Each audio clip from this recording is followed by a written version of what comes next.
ഞങ്ങളുടെ ഇന്നത്തെ വീഡിയോ എന്ന് പറയുന്നുണ്ടല്ലോ, ഇതൊരു വീടിന്റെ ഷെയ്ഡാണ്. ഈ ഷെയ്ഡ് മഴക്കാലമായി കഴിയുമ്പോൾ നനഞ്ഞിട്ട് ഈർപ്പമായിട്ട് പുറത്തേക്ക് വെള്ളം ലീക്കായിട്ട് വീടിനകത്തേക്ക് ഭിത്തി വഴി വരുവാണ്. അതിന് നിർത്തുന്നതിന് വേണ്ടിയിട്ട് ഒരു പരിപാടിയാണ് നമ്മൾ ചെയ്യാൻ പോകുന്നത്. ബെർളാടെ വാട്ടർ പ്രൂഫ് പെയിന്റ് ആണ് നമ്മൾ അടിക്കാൻ വേണ്ടി പോകുന്നത്. അതിന് മുമ്പായിട്ട് നമ്മൾ വയർ ബ്രഷ് വെച്ചിട്ട് ശരിക്കും ഒരച്ചങ്ങ് ക്ലീൻ ചെയ്യണം. നല്ലപോലെ ഒരച്ചങ്ങ് ക്ലീൻ ചെയ്തിട്ട് ആ പൊടിപടലങ്ങളും ഒരു ഗ്രിപ്പ് ഒക്കെ ഉണ്ടാകുന്നതിന് വേണ്ടിയിട്ട് ശരിക്കും ഇതുപോലെ ഒന്ന് മിനുക്കണം.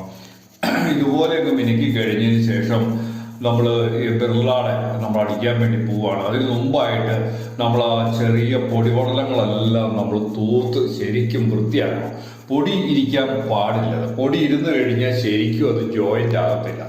ഇത് മഴക്കാലത്ത് വെള്ളം ഒരു കാരണവശാലും നമ്മുടെ വാർക്കയിൽ ഇറങ്ങാതിരിക്കുന്നതിന് വേണ്ടിയിട്ട് അടിക്കുന്നതിന് വേണ്ടിയിട്ട് അതിന്